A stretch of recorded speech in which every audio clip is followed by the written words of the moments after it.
মানুষ এই পৃথিবীর বুকে এসেছে, পৃথিবীর বুকে যে মানুষ আসছে, মানুষকে যে এই দুনিয়াতে পাঠাইছে, এই দুনিয়া মূলত মানুষের থাকার জায়গা নয়। মানুষকে অনর্থক পাঠায় নাই। কেন পাঠাইছে আল্লাহ রাব্বুল আলামিন? আফা হাসিবতুম আন্নামা খালাকনাকুম আবাতাও ওয়া আন্নাকুম ইলাইনা লা তুরজাউন।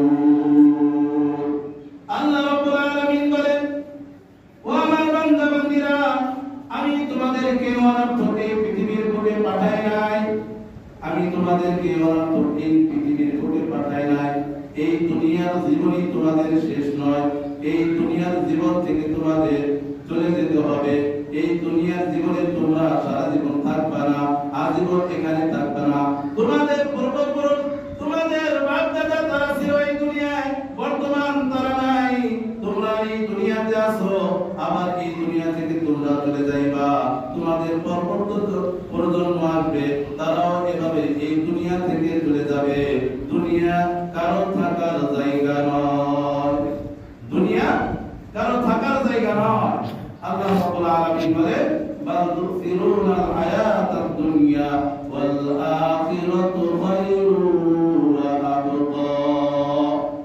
আল্লাহ রাব্বুল আলামিন বলেন, যে মানুষ তো এই দুনিয়াতে থাকবে না, তবু মানুষ এই দুনিয়াকে প্রাধান্য দিয়ে থাকে, দিন দুনিয়াকে অগ্রাধিকার দিয়ে থাকে, অথচ আখিরাত তাদের জন্য স্থায়ী ঠিকানা।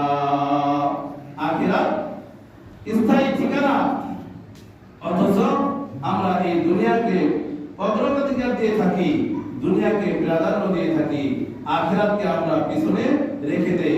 অথচ মূলত আমাদের আখিরাতকে সামনে রাখার দরকার ছিল, দুনিয়াকে ছেড়ে ফেলার দরকার ছিল।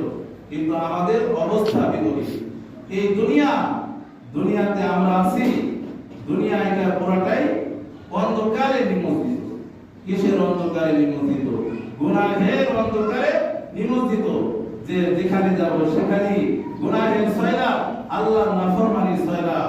যে বাজারে যাব, হাটে যাব, মাঠে যাব, বাড়িতে থাকবো, সব জায়গায় গুনাহের পরিবেশ, গুনাহের পরিবেশ। কিন্তু এই গুনাহের পরিবেশের থেকেও আমাদের ওই আখিরাতকে তালাশ করতে হবে, আখিরাতকে তালাশ করতে হবে।